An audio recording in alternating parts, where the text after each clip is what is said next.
Assalamu alaikum dear students, welcome to the platform of Naina Academy. I'm your host Mohammed Zulkarnain. तो students आज की इस video के अंदर हम अपनी फर्स्ट ईयर बायोलॉजी की जो हमारी न्यू बुक है इसकी चैप्टर नंबर 3 सेल्स एंड सब सेलुलर ऑर्गेनेल्स इसका नेक्स्ट टॉपिक स्टार्ट करेंगे बच्चों, जिसका टाइटल है गोल्जी अपरेटस। तो स्टूडेंट्स आए हम गोल्जी अपरेटस को स्टार्ट करते हैं। बच्चों इस ऑर्गेनेली को हम अपनी 9th क्लास के अंदर भी तफसील से पढ़कर आए हैं, तो आप लोगों ने परेशान नहीं होना। यहाँ पे इस ऑर्गेनाली की थोड़ी सी ज्यादा डिटेल लिखी हुई है, लेकिन ये है बहुत आसान। और हम इस ऑर्गेनाली का जिक्र जो है वो पीछे करते रहे हैं। हमने जब एंडोप्लाज्मिक रेटिकुलम पढ़ा वहां पे इस ऑर्गेनाली का जिक्र किया। तो ये बहुत आसान है और इसका फंक्शन जो है वो सेल के अंदर बाकी ऑर्गेनालिज के साथ मुंसलिक है। तो आप लोगों ने इसको याद करते हुए इसको बाकी ऑर्गेनालिज के साथ इसको लिंक करना है, जोड़ना है और फिर इसको समझ कर फिर अच्छी तरह से याद करना है। तो बच्चों आए सबसे पहले हम देखते हैं कि इसे गोल्जी ऑपरेटर्स आखिर कहा क्यों जाता है। फ्रेंड्स एक साइंटिस्ट है जिनका नाम है कैमिलो गोल्जी। क्या नाम है बच्चों? Camillo Golgi. इस बंदे ने इस ऑर्गेनाली को सबसे पहले डिस्कवर किया था। ठीक है, और ये एक ऑर्गेनाली है ना, जो ये एक किस्म का ना इस तरह से अपरेटस होता है थैलियों का ना, एक इस तरह से थैलियों का एक ढेर होता है जो कि हमें नजर आ रहा होता है कि ना एक किस्म का सामान है, एक ऐसा सामान है जो कि सेल के अंदर ना बड़ी खास किस्म के फंक्शंस परफॉर्म कर रहे हैं। तो अब वो क्या क्या फंक्शन है हम इसको आगे जाके तफसील से पढ़ेंगे। तो अभी ना एक किस्म के ना हमें सामान, एक बॉडी नजर आती है। ठीक है, और इसको सबसे पहले कैमिलो गोल्जी ने डिस्कवर किया था, इसी वजह से इसे गोल्जी ऑपरेटस कहा जाता है। तो आपने इसको ध्यान में रखना है कि Golgi apparatus was discovered by Camillo Golgi. Students Camillo Golgi जो है इसने कब डिस्कवर किया था? इसने डिस्कवर किया था 1898 के अंदर। ये सब भी आप लोगों ने ध्यान में रखना है, ये बॉक्स के अंदर लिखा हुआ है। ठीक है, हम इस बॉक्स को भी रीड करते हैं। क्लियर? तो बच्चों अब उसने कैसे डिस्कवर किया था ये आप लोगों की बुक के बॉक्स में लिखा हुआ है, या आप लोगों की बुक में बॉक्स बना हुआ है, आप लोग इसे देख सकते हैं। मैं आप लोगों को इसको समझा देता हूँ, और जो जो इजाफी चीजें हैं बेटा आप लोगों ने इसे नोट डाउन लाजमी कर लेना, ताकि आप लोगों की चीजें भूले ना। देखिए कैमिलो गोल्जी ने क्या किया था, वो इन्वेस्टिगेट कर रहा था, तफ्तीश कर रहा था। इन्वेस्टिगेट का मतलब होता है तफ्तीश करना, किसी चीज को तफसील से स्टडी करना। नर्वस सिस्टम, जो आपको पता है कि हमारी बॉडी के अंदर एक ऑर्गन सिस्टम है जिसे हम नर्वस सिस्टम कहते हैं, जो कि ब्रेन से मिलकर बना है, स्पाइनल कॉर्ड से मिलकर बना है और नर्व्स से मिलकर बना है। नर्व्स क्या होते हैं बच्चों? ठीक है, ये सेल्स होते हैं जो कि ब्रेन और स्पाइनल कॉर्ड से जिस्म में जा रहे होते हैं, जिस्म से ब्रेन और स्पाइनल कॉर्ड तक आ रहे होते हैं। ठीक है, तो इन तीन चीजों से मिलकर क्या बना होता है बच्चों? हमारा नर्वस सिस्टम बनता है। हम 10th क्लास के अंदर इसको डिटेल से पढ़कर आएंगे। कैमिलो गोल्जी बच्चों इस नर्वस सिस्टम को जो था वो इन्वेस्टिगेट कर रहा था by using a new staining technique. वो जो स्टेनिंग टेक्निक क्या होती है, मैं आपको पहले भी बताया था कि हमारी बॉडी के अंदर सेल्स इतने कलरफुल नहीं होते जितने कि हमें हमारी बुक्स के अंदर दिखाए जा रहे होते हैं या हम पिक्स में नजर आ रहे होते हैं। बच्चों सेल्स जो है वो बिल्कुल डार्क बॉडीज होती हैं। हमें इनको वाजिया तौर पे देखने के लिए, इनके पार्ट्स को स्टडी करने के लिए बच्चों हमें ना इनको कलर करना पड़ता है। कलर कैसे करते हैं? ठीक है, हम इनके ऊपर डाइज डालते हैं या फिर बच्चों हम इनके ऊपर स्टेन डालते हैं। ठीक है, अब ये दो चीजें हैं, डाई और स्टेन। अब देखिए डाई क्या होता है। डाई अक्सर आपने देखा होगा, अब बालों को आप डाई करवाते हैं। ठीक है, अब स्टूडेंट्स डाई में क्या होता है कि जो कलर है ना वो किसी भी चीज के अंदर तक पेनिट्रेट कर जाता है, समझ आ रही है? अंदर तक चला जाता है। तो क्योंकि बच्चों स्टेन है ना, जो स्टेन में ऐसे नहीं होता। स्टेन में क्या होता है, वो जो कलर है ना वो सिर्फ बाहर, ठीक है, सिर्फ बाहर बॉडी के बाहर बाहर ना थिन सी लेयर बना लेता है। आप इस तरह समझिए, इस तरह पेंट है ना, पेंट पेंट दरवाजे के ऊपर क्या करता है, अंदर तक तो पेनिट्रेट नहीं करता। ठीक है, पेंट दरवाजे के ऊपर एक सिर्फ अपनी सी हल्की सी तह बनाता है, जिसकी वजह से वो पेंट का कलर हमें दरवाजे का कलर नजर आता है। समझ आ रही? जबकि डाई क्या है बच्चों, आप किसी कपड़े को डाई करवाते हैं तो वो उसके अंदर तक पेनिट्रेट कर जाता है। तो डाई और स्टेन में आप लोगों को फर्क पता होना चाहिए। तो बच्चों वो क्या कर रहा था, वो एक नई स्टेनिंग की टेक्निक, मतलब एक नई बारीक तय चढ़ाने की टेक्निक ना सेल के ऊपर, ताकि उनको स्टडी किया जा सके। इसको बच्चों वो स्टडी कर रहा था, इसे इसने अपने नाम पर ही गोल्जी स्टेनिंग कहा। ठीक है, इसे क्या कहते हैं? गोल्जी स्टेनिंग कहते हैं। क्लियर? अब बच्चों गोल्जी स्टेनिंग के अंदर क्या कहते हैं, देखिए मैंने आप लोगों के लिए गूगल से डेफिनेशन इसकी आसान से निकाल के लिखी हुई, आप लोग इसे लिख सकते हैं। गोल्जी स्टेनिंग क्या होती है बच्चों? गोल्जी स्टेनिंग एक हिस्टोलॉजिकल टेक्निक है। हिस्टोलॉजी मतलब, हिस्टो कहते हैं टिश्यूज को, हिस्टोलॉजिकल टेक्निक मतलब टिश्यूज को स्टडी। टिश्यूज क्या होते हैं? जो कि सेल से आपस में मिलकर बनते हैं। हिस्टोलॉजिकल टेक्निक है बच्चों जो कि कैमिलो गोल्जी ने डेवलप की थी, और इसमें बच्चों हम किसको देखते हैं? नर्व सेल्स को। जाहिर सी बात, मैंने भी आपको बताया था ना, कैमिलो गोल्जी ने नर्वस सिस्टम के अंदर क्या होते हैं, बेसिकली नर्व सेल्स ही होते हैं ना, न्यूरॉन्स ही होते हैं ना, जो कि सारे नर्वस सिस्टम को बना रहे होते हैं। तो उसने नर्व सेल्स को देखने के लिए इंट्रा माइक्रोस्कोप, एक माइक्रोस्कोप के नीचे देखने के लिए एक स्टेनिंग टेक्निक डेवलप की थी जिसे गोल्जी स्टेनिंग कहते हैं। बच्चों गोल्जी स्टेनिंग के अंदर हम क्या करते हैं, इट इन्वॉल्व्स द इम्प्रेग्नेशन। इम्प्रेग्नेशन का मतलब होता है किसी चीज कूट कूट के भर देना, मतलब अच्छी तरह से भर देना of nervous tissue, nervous tissue को भी सिल्वर। अब देखें यहाँ पे वो कौन सी मेटल का इस्तेमाल कर रहा है, वो इस्तेमाल कर रहा है सिल्वर का। जब बच्चों अपने इतना याद रखना है बस, बाकी आप लोगों ने इसको ज़हन में नहीं रखना। जब वो सिल्वर का इस्तेमाल करेगा ना बच्चों, तो हमें वो जो न्यूरॉन्स है ना वो लाइटर बैकग्राउंड के अगेंस्ट डार्क नजर आएंगे, जिससे आपको यहाँ पे नजर आ रहा है। मैं आपको एक और क्लियर डायग्राम दिखा देता हूँ।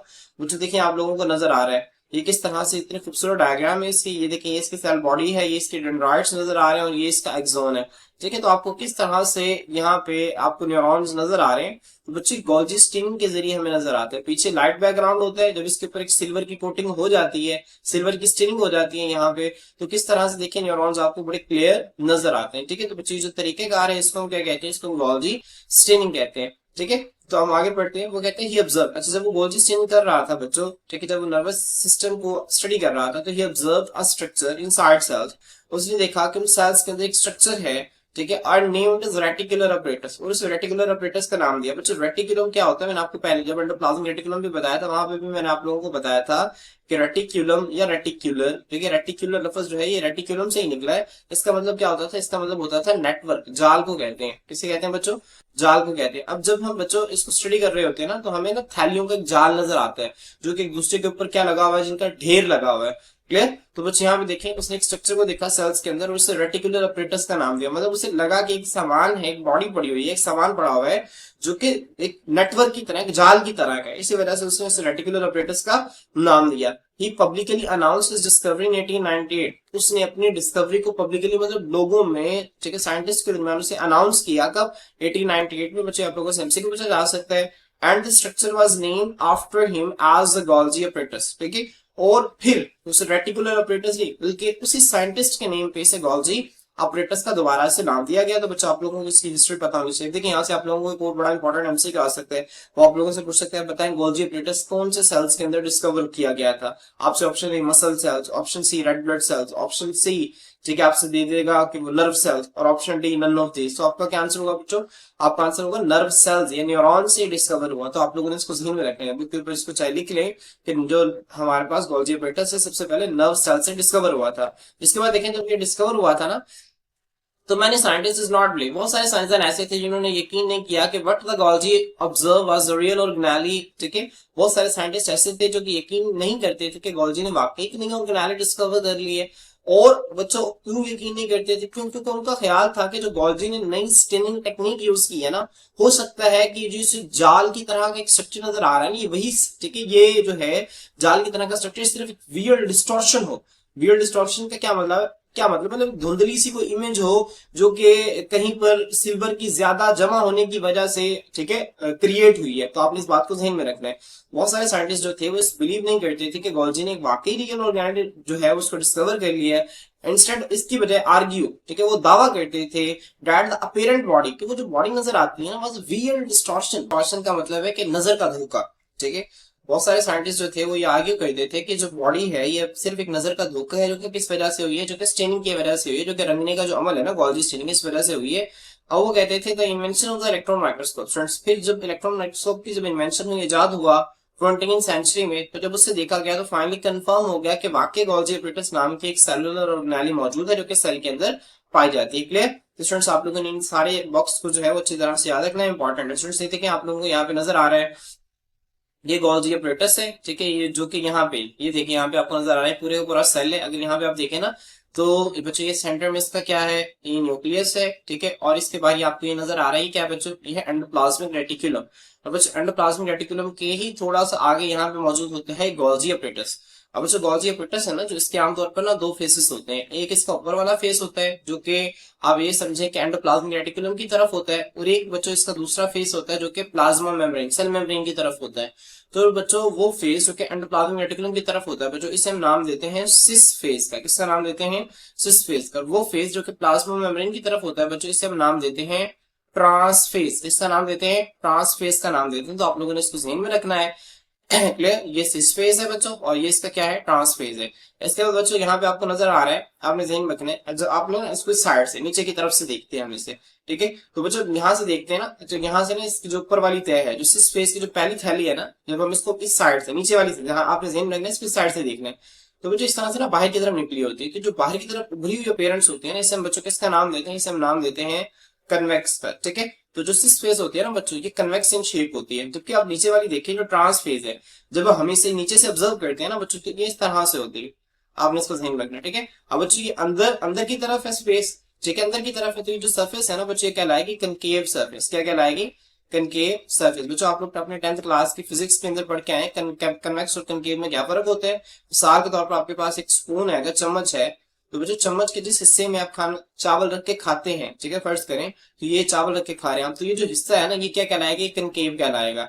जबकि जो चम्मच की जो ऑपोजिट साइड है, ये क्या कहलाएगी बच्चे, कन्वेक्स कहलाएगी। तो उभरी हुई जो जगह होती है ना, इस तरह से ये जो शेप है, ठीक है, अगर हम यहाँ से बाहर से ऑब्जर्व कर रहे हैं, ठीक है, तो ये कन्वेक्स है, ठीक है। और अगर हम यहाँ पे जब नीचे से बाहर से ऑब्जर्व करेंगे बच्चों, ये क्या है, ये कनकेव है, तो आपने इसको ध्यान में रखना है।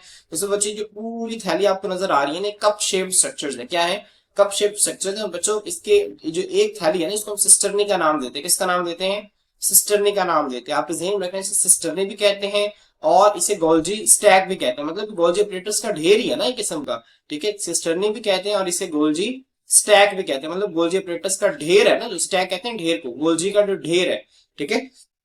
जाहिर सी बात है, ये सिस्टर्नी जो है वो एक दूसरे के ऊपर टिकट ढेर लगा के फिर गॉजी ऑपरेटर्स बना रहे हैं, तो आपने इसको ध्यान में रखना है। इसके बाद बच्चों इसके अंदर जो खाली जगह होती है इसे ल्यूमन कहते हैं, ठीक है। और यहाँ पे होता क्या है बच्चों, सिस फेज में यहाँ पे एंडोप्लाज्मिक रेटिकुलम, आपको पता है कि इसके दो पार्ट्स हैं, रफ एंडोप्लाज्मिक रेटिकुलम और एक स्मूथ एंडोप्लाज्मिक रेटिकुलम।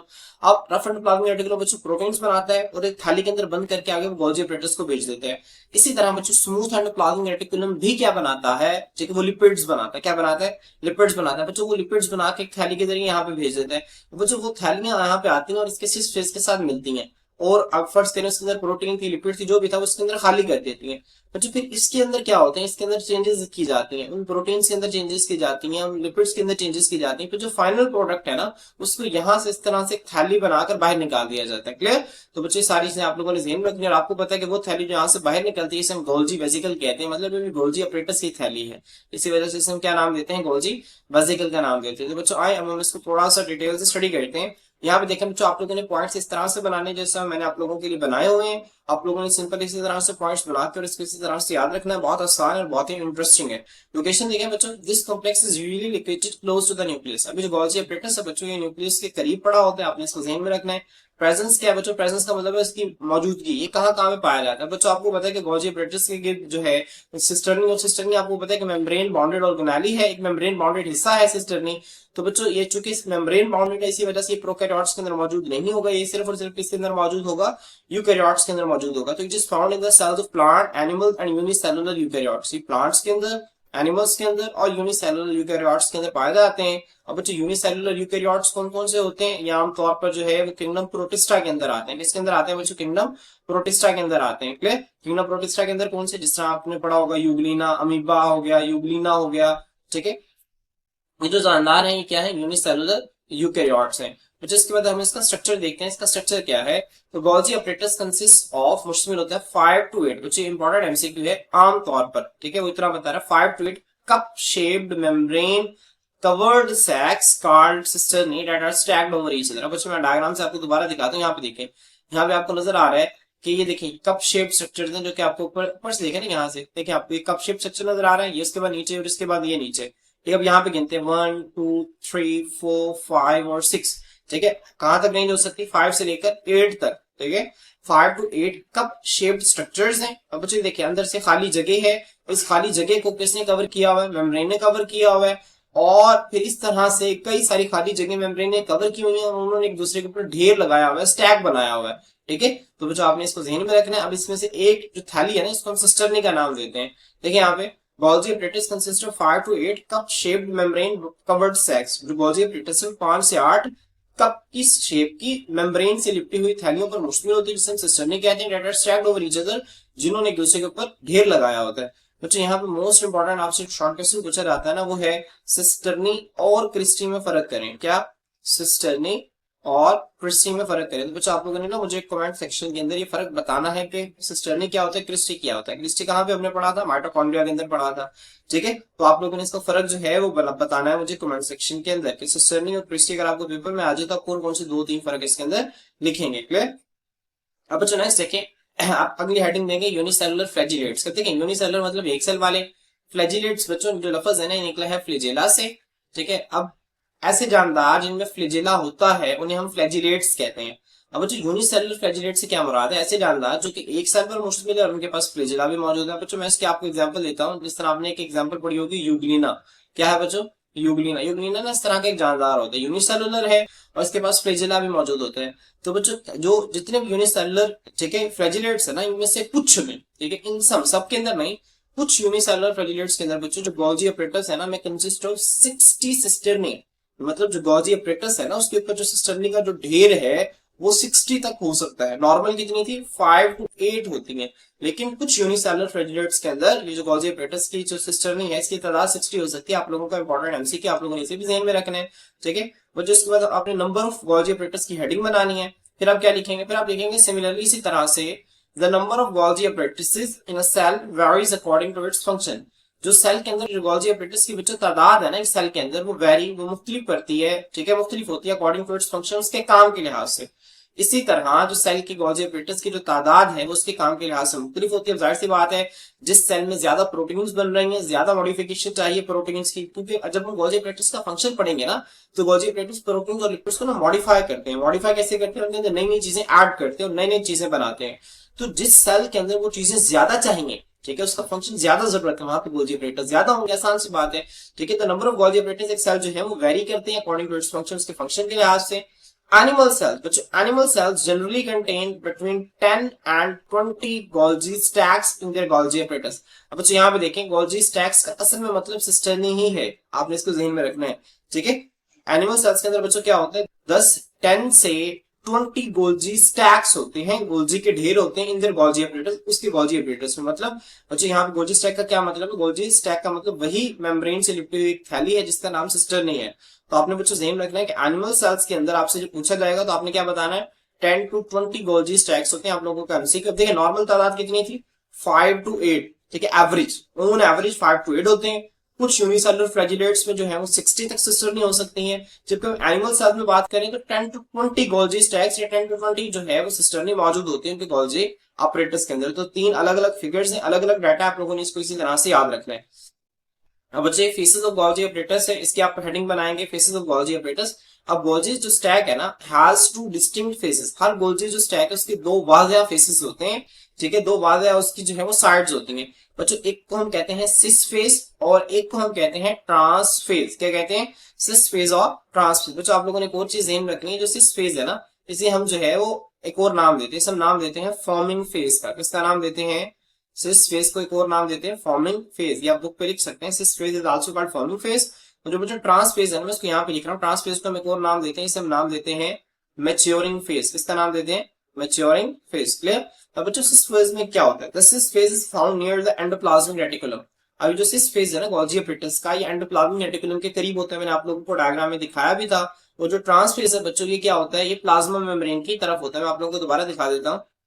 स्टूडेंट्स यहाँ पे अगर आप देखें तो ये गोल्जी ऑपरेटर्स पड़ा हुआ रेड कलर का, ये इसका सिस फेज है जो कि एंडोप्लाज्मिक रेटिकुलम की तरफ है, और बच्चों इसका ट्रांस फेज है जो कि इस प्लाज्मा मेम्ब्रेन की तरफ है। क्लियर। अब नेक्स्ट बच्चों यहाँ से ना आप लोगों को एक बड़ा इंपॉर्टेंट शॉर्ट क्वेश्चन आ सकते हैं। अब वैसे तो आपकी बुक में सिस फेज और ट्रांस फेज इस पैराग्राफ के अंदर यही लिखा हुआ है, लेकिन सिस और ट्रांस फेज की बातें आगे आपकी बुक के अंदर गोल्जी ऑपरेटर्स के फंक्शंस में उसने की हैं। तो बच्चों चीजें आप लोगों से वो पूछ सकता है, तो मैंने आप लोगों के लिए ना एक फर्क जो है यहाँ पे, ठीक है, एक फर्क की लेके मैंने आप लोगों के लिए लगा दिया। आप लोगों ने इसको क्या करना है, बुक के ऊपर या रजिस्टर के ऊपर इसको लाजमी नोट डाउन कर लेना है। बट अब मोस्ट इंपॉर्टेंट शॉर्ट क्वेश्चन आप लोगों को जो पेपर में पूछा जाएगा ना इस चैप्टर में से, ठीक है, वो डिफरेंसेस बड़े इंपॉर्टेंट होते हैं, तो आप लोगों ने ध्यान में रखना है। जैसे हमने आपको बताया था ना स्मूथ एंडोप्लाज्मिक रेटिकुलम के फंक्शंस बड़े इंपॉर्टेंट है, इसी तरह बच्चों सिस फेज और ट्रांस फेज का फर्क भी बहुत इंपॉर्टेंट है, आप लोगों ने इसको अच्छी तरह से याद रखना है। देखिए पहला फर्क इसका क्या है, ठीक है, जो सिस फेज है receiving phase of the Golgi operators. Golgi operators का रिसीविंग फेज, रिसीव का मतलब क्या है, कबूल करने वाला फेज है। ठीक है, टू विच द वेसिकल, जहां पे क्या होता है थैलिया from the endoplasmic reticulum empty their content. मतलब जो एंडोप्लाज्मिक रेटिकुलम से फर्स्ट करेंगे एंडोप्लाज्मिक रेटिकुलम में, और बच्चे यहाँ पे जो गोल्जी ऑपरेटर्स पड़ा हुआ है गोल्जी एपरेटस की दो साइड है, एक ऊपर वाली साइड है, ठीक है, और एक नीचे वाली साइड है। मेरी बात समझ में आ रही है? मुझे इसकी ऊपर वाली साइड है और एक इसकी नीचे वाली साइड। ऊपर वाली को हम सिस फेस कह रहे हैं, नीचे वाली को हम ट्रांसफेस कह रहे हैं। अब एंडोप्लाज्मिक रेटिकुलम से जो भी थैली आएगी वो सिस फेस के अंदर क्या करेगी, अपने कंटेंट को, अगर उसके अंदर प्रोटीन्स हैं, लिपिड्स हैं, तो इसके अंदर खारिज कर देगी। समझ आ रही है? तो ये इसका क्या है, ये रिसीविंग फेज है गोल्जी एपरेटस का। इसके अंदर ऐसी वेसिकल जो एंडोप्लाज्मिक रेटिकुलम से आती है, वो अपने कंटेंट को खाली कर देती है। बच्चे जबकि जो ट्रांस फेज है ना, ये क्या है, एग्जिस्टिंग फेज। एग्जिस्टिंग का मतलब बाहर निकलने वाला वो फेज है जहां से चीजों ने गोल्जी एपरेटस से बाहर निकलना होता है, ठीक है, from which the vesicles leave the Golgi apparatus, ठीक है, जहां से जो वेसिकल है ना, ऊपर से देखें यहाँ पे फर्स्ट करें किस तरह से प्रोटीन बन के आई, अब गोल्जी एपरेटस के अंदर खाली होगी। गोल्जी एपरेटस क्या करेगा, उसको मॉडिफाई कर देगा, जब फाइनल प्रोडक्ट में कन्वर्ट हो जाएगा ना, फिर इसको यहाँ से कोर्ट थैली के जरिए बाहर निकाल देगा। तो ये क्या है, एग्जिटिंग फेज है, मतलब बाहर निकालने वाला फेज है गोल्जी एपरेटस का, जहां से थैलियों को गोल्जी एपरेटस से बाहर निकाला जाता है। अब जो फेज है ये क्या होता है, कन्वेक्स इन शेप होता है। मोस्ट इंपोर्टेंट एमसीक्यू आप लोगों से बार बार पूछा जाएगा। मैं फिर बता रहा हूँ कि जो सिस फेज है, जब हम इसको इस तरह से देखते हैं ना, तो हमें इस तरह से नजर आता है, कन्वेक्स इन शेप है। जबकि हम जब नीचे वाले को देखते हैं तो बच्चों हमें इस तरह से नजर आता है, ये क्या है, ये कनकेव इन शेप है। तो आपने इसको ध्यान में रखना है, ये कन्वेक्स इन शेप है और ये क्या है, कनकेव इन शेप। अब ये क्या होता है, faces endoplasmic reticulum, endoplasmic reticulum की तरफ होता है। और ये बच्चों क्या होता है, फेसिस द साइटोप्लाज्म या फेसिस द प्लाज्मा मेम्ब्रेन भी लिख सकते हैं। साइटोप्लाज्म में प्लाज्मा मेम्ब्रेन की तरफ होता है। नेक्स्ट देखिए बच्चों, receives vesicles from endoplasmic reticulum. ये क्या करता है, ये एंडोप्लाज्मिक रेटिकुलम से थैलियों को रिसीव करते हैं। जबकि यहाँ पे क्या है, vesicle exit the Golgi apparatus from this side. जो ट्रांस फेज है, जो बच्चों मैच्योरिंग फेज है, देखिए मैच्योरिंग फेज से क्यों कहते हैं, मैच्योर का मतलब होता है बड़े हो जाना। मतलब जो प्रोटीन्स आती है ना, जब वो मैच्योर हो गई हैं, जो चेंजेस उनके अंदर चाहिए थी वो मुकम्मल हो गई हैं, तो फिर उनको यहाँ से खारिज कर दिया जाता है। अब बच्चों अब देखिए यहाँ पे रिसीव्स इमेच्योर और अनमॉडिफाइड प्रोटीन। मेरी बात समझ में आ रही है? यहाँ पे इमेच्योर मतलब अभी, ठीक है, सही तरह से बनी नहीं है, अनमॉडिफाइड, उनके अंदर कोई तब्दीलियां नहीं हुई प्रोटीन्स के अंदर, सिर्फ ये उन इमेच्योर और अनमॉडिफाइड प्रोटीन्स को क्या करता है, रिसीव करता है। तो जो यहाँ पे क्या होता है, मॉडिफाइड प्रोटीन्स, ठीक है, लीव द गोल्जी एपरेटस। यहाँ से जो तब्दील शुदा, जो बेहतरीन प्रोटीन्स हैं, ठीक है, उनके अंदर चेंजेस करके गोल्जी एपरेटस से बाहर निकाल दिया जाता है। तो बच्चों ये फर्क है, आप लोगों ने इसको अच्छी तरह से इसको याद रखना और इसके साथ डायग्राम भी बनानी है। डायग्राम में जो है वो इस लेक्चर के लास्ट में आप लोगों को दिखा भी दूंगा कि आपने हैंड में डायग्राम किस तरह से बनानी है। तो बच्चों आए अब नेक्स्ट जो है हम गोल्जी एपरेटस के फंक्शंस को स्टडी करते हैं।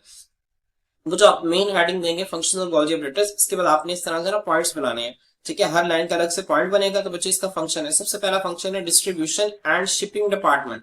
अब जो डिस्ट्रीब्यूशन का क्या मतलब होता है, तकसीम करना, एंड शिपिंग, शिपिंग का मतलब होता है किसी चीज को रवाना कर देना, ठीक है, भेज देना, शिपिंग डिपार्टमेंट। अब बच्चों होता क्या है, जो एंडोप्लाज्मिक रेटिकुलम से क्या आती है बच्चों, जो प्रोटीन्स बनकर आती है यहाँ पर, ठीक है, अब और लिपिड्स बन के आते हैं बच्चों, उनको जो गोल्जी एपरेटस के पास आते हैं, गोल्जी एपरेटस क्या करते हैं, उनको मॉडिफाई करता है। मॉडिफाई करने के बाद उनको आगे डिस्ट्रीब्यूट कर देता है, ठीक है, अगर वो सेल के अंदर उनकी जरूरत होती है तो सेल के अंदर रख लेता है, अगर सेल के बाहर उनकी जरूरत होती है तो सेल के बाहर भेज देता है, ठीक है। तो गोल्जी एपरेटस क्या करता है, एक तो डिस्ट्रीब्यूट करता है, दूसरा शिपिंग करता है। शिपिंग का मतलब एक जगह से दूसरी जगह भेजने का काम भी करता है उन थैलियों को, ठीक है। तो इस सेल का डिस्ट्रीब्यूशन और शिपिंग डिपार्टमेंट है, तकसीम करने वाला और एक दूसरी जगह से दूसरी जगह भेजने वाला डिपार्टमेंट है।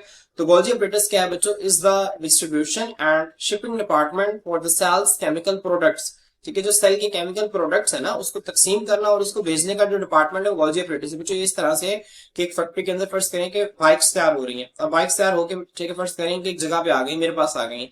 अब बच्चों मैं क्या करता हूँ, मैं कहता हूँ कि इनमें से फर्ज करें मेरे पास जो है वो, ठीक है, 10,000 बाइक्स, मैं कहता हूँ कि 1000 बाइक जो है इस इलाके में जाएगी, 1000 बाइक इस इलाके में जाएगी, 500 बाइक इस इलाके में जाएगी, ठीक है, 250 बाइक इस इलाके में जाएगी। समझ आ रही है? देखिए मैं क्या कर रहा हूँ, मैं इसको डिस्ट्रीब्यूट कर रहा हूँ कि मैंने इतनी इतनी जो है मिकदार में बाइक्स को मैंने इन इलाकों में भेजना है। उसके बाद बच्चों मैं उनको, अब ये मैंने क्या कि उसकी डिस्ट्रीब्यूशन कर, इसके बाद बच्चों मैं सिर्फ डिस्ट्रीब्यूशन ही करूंगा, मैं उनको भेजूंगा भी, फिर मैं खुद अपने रिसोर्सेज को इस्तेमाल करते हुए बाइक्स को इलाकों तक पहुंचा रहा हूँ। तो बच्चों मैं अब ये क्या कर रहा हूँ, मैं अब शिपिंग कर रहा हूँ, ठीक है। तो डिस्ट्रीब्यूशन एंड शिपिंग से क्या मुराद है बच्चों, तकसीम करना, ठीक है, सेल क्या गोल्जी एपरेटस में जो प्रोटीन्स है ना, किस हिस्से को मैंने कितनी प्रोटीन्स देनी है, डिस्ट्रीब्यूट भी करता है और उनको भेजता भी है, जिसको आपने ध्यान में रखना है। तो इसके बाद सेकंड इसका जो मोस्ट इंपॉर्टेंट फंक्शन है ये क्या है, ये है मॉडिफिकेशन। मॉडिफिकेशन का क्या मतलब होता है, आप इसके मॉडिफिकेशन हेडिंग बनाएंगे, ठीक है, इसका मतलब होता है तब्दील करना। अभी क्या करता है बच्चों, it modifies proteins and lipids, ये प्रोटीन्स और लिपिड्स की मॉडिफिकेशन करता है that have been built in the endoplasmic reticulum, जो कि एंडोप्लाज्मिक रेटिकुलम के अंदर बनते हैं। अब स्टूडेंट्स यहाँ पे देखें बहुत इंपॉर्टेंट है, एंडोप्लाज्मिक रेटिकुलम जो है इसकी दो फॉर्म्स हमने पढ़ी थी, एक थी रफ एंडोप्लाज्मिक रेटिकुलम और बच्चों एक थी स्मूथ एंडोप्लाज्मिक रेटिकुलम। अब रफ एंडोप्लाज्मिक रेटिकुलम के अंदर बच्चों क्या बनते हैं, प्रोटीन्स बनते हैं, और स्मूथ एंडोप्लाज्मिक रेटिकुलम के अंदर क्या बनते हैं बच्चों, लिपिड्स बनते हैं। तो प्रोटीन्स और लिपिड्स जो कि एंडोप्लाज्मिक रेटिकुलम के अंदर बनते हैं बच्चों, ये क्या करता है, उनको मॉडिफाई करता है, ठीक है, मॉडिफाई करता है, तब्दील करता है, एंड प्रिपेयर्स देम, और उनको इस काबिल बनाता है तब्दील करके for export outside the cell, कि उन्हें सेल से बाहर भेजा जा सके, और for transport to other location in the cell, या फिर सेल के अंदर ही उन्हें किसी और जगह पे मुंतकिल किया जा सके, ठीक है। आप लोगों ने इसको ध्यान में रखना है। अब बच्चों क्या वो मॉडिफिकेशन करता है, वो प्रोटीन्स के अंदर जो है वो, ठीक है, लिपिड वो ग्लूकोज को ऐड करके ग्लाइकोप्रोटीन्स बना देगा, लिपिड्स के अंदर ग्लूकोज को ऐड करके ग्लाइकोलिपिड्स बना देगा, ठीक है। इस तरह की मॉडिफिकेशन जो है ये कर सकता है, तो आपने इसको ध्यान में रखना है। इसके बाद देखें बच्चों, ठीक है, नेक्स्ट आप हेडिंग बनाएंगे फॉर्मेशन ऑफ सेक्रेशंस, ठीक है। अभी आप लोगों से अलग से शॉर्ट क्वेश्चन पे आ सकते हैं कि how Golgi apparatus make secretions, तो आप लोगों ने इसको, ठीक है, अच्छी तरह से याद रखना है और इसको लिखना भी है। अब बच्चों यहाँ पे देखें हो क्या रहा है, स्मॉल वेजिकल्स, छोटी थैलियां, डेट कंटेन प्रोटीन्स, इनके अंदर प्रोटीन्स होते हैं, कार्बोहाइड्रेट्स होते हैं, फास्फोलिपिड्स होते हैं, and other molecules bird of from the endoplasmic reticulum. अब बच्चों वो छोटी थैलियां जिनके अंदर प्रोटीन्स होती हैं, कार्बोहाइड्रेट्स होते हैं, फास्फोलिपिड, बच्चों जो फास्फोलिपिड्स है ना, ये भी क्या है असल में, ये लिपिड्स हैं। अब देखिए आप प्रोटीन्स रफ एंडोप्लाज्मिक रेटिकुलम के अंदर बन रही थी, फास्फोलिपिड्स जो है ये बेसिकली लिपिड्स हैं, तो ये स्मूथ एंडोप्लाज्मिक रेटिकुलम के अंदर बनेंगे। अब बच्चों कार्बोहाइड्रेट्स, एंडोप्लाज्मिक रेटिकुलम के अंदर कार्बोहाइड्रेट्स भी मौजूद होते हैं। अगर आपको याद हो ना, रफ एंडोप्लाज्मिक रेटिकुलम में हमने पढ़ा था कि वहां पे, ठीक है, कुछ वहां पे जो प्रोसेसिंग होती है प्रोटीन्स की, प्रोटीन्स को शेप दी जाती है और उनके अंदर कार्बोहाइड्रेट्स को ऐड करके ग्लाइकोप्रोटीन्स, वहां पे भी कुछ उसकी कुछ मॉडिफिकेशन जो है बच्चों वहां पे होती थी, और बाकी की जो मॉडिफिकेशन है ना वो गोल्जी एपरेटस के अंदर होगी। आप इसको ध्यान में रखना है, जो प्रोटीन्स की मॉडिफिकेशन का कुछ हिस्सा जो है वो रफ एंडोप्लाज्मिक रेटिकुलम के अंदर हो रहा होता था, बाकी की मॉडिफिकेशन गोल्जी एपरेटस के अंदर होगी। बच्चों वहां पे भी कार्बोहाइड्रेट्स मौजूद होते हैं, तो छोटी थैलियां जो कि प्रोटीन्स, कार्बोहाइड्रेट्स या फास्फोलिपिड्स, जिनके दूसरे मॉलिक्यूल जिनके अंदर मौजूद होते हैं, बड ऑफ का मतलब क्या होता है बच्चों, किसी थैली का अलग होना। मिसाल के तौर पर इस तरह से यहाँ पे एक थैली लगी हुई है, अब जब ये थैली से अलग हो जाएगी, हम कहेंगे थैली से बड ऑफ हो गई है, मतलब ये एक बड था जो कि बाहर निकला हुआ था, अब ये ऑफ अलग हो गया, ये बड क्या हो गया, अलग हो गया, ठीक है। तो जो थैली है ना बच्चों, bud off from the endoplasmic reticulum, endoplasmic reticulum से थैली अलग हो जाती है। बच्चों these vesicles move through the cytoplasm, अभी वेसिकल्स साइटोप्लाज्म के जरिए मूव करती है until they reach the cis face of Golgi apparatus. Clear बच्चों, नीचे देखिए मैंने आप लोगों के लिए डायग्राम बनाई हुई है, यहाँ पे देखें बच्चों, ये आपको नजर आ रहा है, एंडोप्लाज्मिक रेटिकुलम है। अब बच्चों एंडोप्लाज्मिक रेटिकुलम से हुआ क्या, यहाँ पे इस तरह से एक बड निकला, बड क्या हुआ बाद में, बड ऑफ हो गया, बड अलग हो गया, ठीक है। अब यहाँ पे देखें इसके, अब यहाँ पे जो कार्बोहाइड्रेट था, प्रोटीन था, लिपिड था, कोई भी दूसरा मॉलिक्यूल था, उस थैली के अंदर जो था इनक्लोज होकर अब वो अलग हो गया। और जो अलग होने के बाद ये कहाँ पे जाएगा, बच्चों जाएगा गोल्जी एपरेटस के पास। अब आपने साथ डायग्राम की प्रैक्टिस भी कर सकते हैं, साथ आप डायग्राम भी बना सकते हैं सेक्रेशंस को अपनी अच्छी तरह से समझने के लिए, आप इसको बना लीजिएगा। बच्चों यहाँ पे देखें, जब ये थैली जो है यहाँ पे जाएगी तो गोल्जी एपरेटस का आपको पता है दो फेज है, ये वाला सिस फेज है, ठीक है, जो कि एंडोप्लाज्मिक रेटिकुलम की तरफ है, और दूसरे वाला ट्रांस फेज है। और बच्चों सिस फेज के पास जाएगी तो सिस फेज के पास जाके अपने सारे कंटेंट को क्या कर देगी, एम्प्टी कर देगी, खाली कर देगी। तो यहाँ पे देखें, जब these vesicles move through cytoplasm, ये साइटोप्लाज्म से मूव करके बच्चों, ठीक है, until they reach the cis phase of Golgi apparatus, यहाँ तक के वो Golgi apparatus के cis phase तक पहुंच जाते हैं। अब these vesicles fuse with the Golgi apparatus and releases their molecules into it। अभी जो vesicles हैं बच्चे क्या करते हैं, Golgi apparatus का मिलते हैं और अपने molecules को वहां पे रिलीज कर देते हैं। अब बच्चों यहाँ पे क्या होता है, the compounds are further processed, ठीक है स्टूडेंट्स। यहाँ पे देखें फर्दर प्रोसेस का क्या मतलब है बच्चों, अब इसको आपने देखना है। प्रोसेसिंग का क्या मतलब होता है, प्रोटीन्स को खास शक्ल देना, ठीक है, उनको मजीद तैयार करना। अब बच्चों यहाँ पे फर्दर का मतलब है मजीद, मजीद प्रोसेसिंग गोल्जी एपरेटस के अंदर हो रही है, इसका मतलब है पहले भी तो कहीं पे प्रोसेसिंग हुई है ना, इसी वजह से यहाँ पे फर्दर प्रोसेस का लफ्ज इस्तेमाल कर रहा है। तो बच्चों पहले कहाँ पे हुई है, पहले रफ एंडोप्लाज्मिक रेटिकुलम के अंदर हुई है। अगर आपको याद हो, आप बुक में दोबारा ओपन करें, अगर आप रिवीजन करें, तो रफ एंडोप्लाज्मिक रेटिकुलम में भी प्रोसेसिंग होती थी प्रोटीन्स की, ठीक है। तो प्रोटीन की प्रोसेसिंग दो जगह पे हो रही है, एक हो रही है रफ एंडोप्लाज्मिक रेटिकुलम में, और बच्चों एक हो रही है यहाँ पे गोल्जी एपरेटस के अंदर। तो आपने इसको ध्यान में रखना है। क्लियर, देखिए यहाँ पे जो कंपाउंड्स है, जो ना सिर्फ प्रोटीन्स की बल्कि लिपिड्स की भी, ठीक है, लिपिड्स की भी, जाहिर सी बात है, जो स्मूथ एंडोप्लाज्मिक रेटिकुलम के अंदर बन रहे हैं, उनकी भी यहाँ पे जो है वो फर्दर प्रोसेसिंग होगी। फिर क्या होगा बच्चों, एंजाइम्स जो कि गोल्जी ल्यूमन। अब बच्चों गोल्जी ल्यूमन क्या है, मैं आपको यहाँ पे आपको दोबारा दिखा देता हूँ। ये देखिए आपको, ये आप मैंने आपको बताया नहीं, जो थैली है ना, इस एक थैली को बच्चों हम सिस्टरनी का नाम देते हैं, इसका नाम देते हैं सिस्टरनी। हम इसे गोल्जी स्टैक भी कहते हैं, मतलब गोल्जी एपरेटस का ढेर है, ठीक है, गोल्जी स्टैक है, ठीक है, समझ आ रही। और बच्चों इसके अंदर जो खाली जगह है ना, इसको हम गोल्जी ल्यूमन कहते हैं, ठीक है। आप खाली ल्यूमन भी कह सकते हैं, लेकिन गोल्जी ल्यूमन जो है, आपके ऊपर गोल्जी ल्यूमन लिखा हुआ है तो आपसे गोल्जी ल्यूमन कहेंगे। तो बच्चे गोल्जी ल्यूमन है, ठीक है। ल्यूमन कैसे कहते हैं, खाली जगह को कहते हैं। इसका हमारी खून की नाली है ना, फर्ज करिए खून की नाली है हमारी, मैं यहाँ पे ड्रॉ करती हूँ खून की नाली, इसके अंदर जो खाली जगह ल्यूमन है, ठीक है। तो हमारी आमतौर पर जो क्लोज जगह होती है ना, उसके अंदर जो क्लोज कोई भी क्लोज चीज है उसके अंदर जो खाली जगह होती है इसे ल्यूमन कहते हैं। वो बच्चों इसके अंदर एंजाइम्स मौजूद होते हैं जो कि क्या करते हैं, इन प्रोटीन्स को ग्लाइकोप्रोटीन्स में कन्वर्ट कर देते हैं और लिपिड्स को ग्लाइकोलिपिड्स में। बच्चों होगा क्या, जाहिर सी बात है, जब ग्लूकोज जो है ये प्रोटीन्स के साथ मिलेगी तो क्या बना देंगे बच्चों, ग्लाइकोप्रोटीन्स बन जाएगी। जब ग्लूकोज लिपिड्स के साथ मिलेगी तो ग्लाइकोलिपिड्स बन जाएंगे। ठीक है। अब बच्चों जो प्रोडक्ट है ना, जो ग्लाइकोप्रोटीन्स और ग्लाइकोलिपिड्स बने, is extruded from the trans phase of the Golgi apparatus. Extrude का मतलब होता है बच्चों बाहर निकाल देना। फिर वो जो फाइनल प्रोडक्ट बन जाएगी उसको ट्रांसफेज ऑफ गोल्जी एपरेटस से बाहर निकाल दिया जाएगा इन अ वेसिकल, एक थैली के अंदर, and directed to its final destination inside और आउटसाइड द सेल। और फिर उसको डायरेक्ट का मतलब हदायत करना, फिर उसको हदायत की जाएगी, बताया जाएगा उसकी फाइनल डेस्टिनेशन, उसकी आखिरी मंजिल के बारे में, कि आया तो उसकी आखिरी मंजिल सेल के अंदर है या सेल के बाहर है। अब उससे डिपेंड करता है कि अगर वो चीज सेल के अंदर चाहिए तो गोल्जी एपरेटस को सेल के अंदर भेज देगा, अगर वो सेल के अंदर नहीं चाहिए बल्कि सेल से बाहर चाहिए तो गोल्जी एपरेटस को सेल से बाहर निकाल देगा। ठीक है स्टूडेंट्स, अब सेल से बाहर वाला कौन सा केस है मैं आप लोगों को एग्जांपल देता हूं। जिस तरह आप लोगों ने अपनी 9th क्लास के अंदर ना पढ़ा कि आपके मैदे के अंदर ना ठीक है एक जूस निकलता है तो गैस्ट्रिक जूस कहते हैं। उस गैस्ट्रिक जूस के अंदर ना बच्चों एंजाइम्स होते हैं जिन्हें हम पेप्सिनोजन वगैरह कहते हैं, पेप्सिनोजन।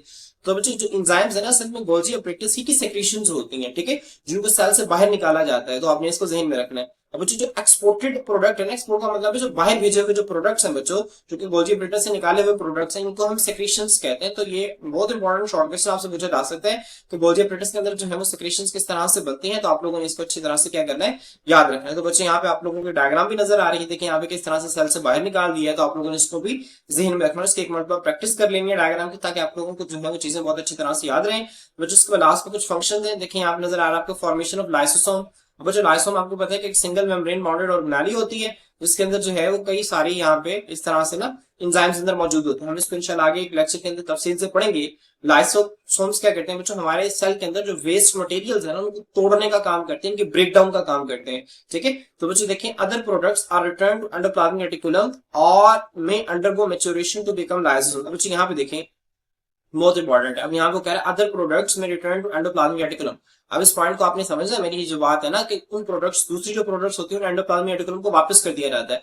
अब जो याद है मैंने आपको जब एंडोप्लाज्मिक रेटिकुलम बताया था वहां पे मैंने आपको बताया था कि रफ एंडोप्लाज्मिक रेटिकुलम में जो प्रोटीन्स बनती है ना बच्चों, वो डायरेक्ट जाती हैं गोल्जी एपरेटस के पास। कहां पे जाती हैं, गोल्जी एपरेटस के पास।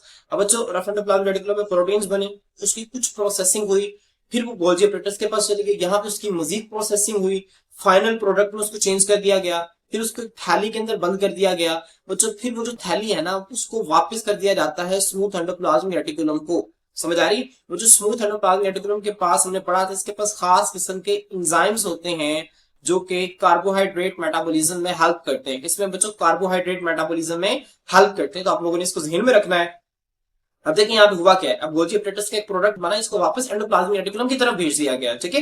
तो बच्चों अब ये क्या है, आमतौर पे मैंने आपको सिर्फ एक एग्जांपल के तौर पे बता रहा हूँ कि हमने रफ एंडोप्लाज्मिक रेटिकुलम के अंदर पढ़ा था कि ऐसे एंजाइम जो कि कार्बोहाइड्रेट की मेटाबॉलिज्म करवाते हैं उनको क्या किया जाता है, वो स्मूथ एंडोप्लाज्मिक रेटिकुलम के अंदर स्टोर होते हैं। अब बच्चों वो स्टोर कब होते हैं, जब रफ एंडोप्लाज्मिक रेटिकुलम से वो गोल्जी एपरेटस के पास जाते हैं। गोल्जी एपरेटस उनको फाइनल मॉडिफिकेशन के बाद दोबारा रिटर्न कर देता है स्मूथ एंडोप्लाज्मिक रेटिकुलम को, और वहां पे जाके वो स्टोर हो जाते हैं। तो बच्चों आपको इस लाइन की समझ आ गई होगी कि दूसरे जो प्रोडक्ट्स हैं उनको एंडोप्लाज्मिक रेटिकुलम को रिटर्न कर दिया जाता है, या फिर वो मेच्योरेशन, ठीक है, या फिर वो मेच्योर हो जाते हैं। जो अब देखिए जो थैली से बाहर निकली है ना, या ये एससीआर के पास चली जाएगी। अगर ये एससीआर के पास नहीं गई और सेल के बाहर भी नहीं गई तो बच्चों ये सेल के अंदर ही मेच्योर हो जाएगी, स्ट्रक्चर बना देगी जिसको हम लाइसोसोम कहते हैं। और इसके अंदर जो है वो एंजाइम्स होते हैं, एंजाइम्स क्या करेंगे, चीजों को तोड़ने का काम करते हैं। ठीक है।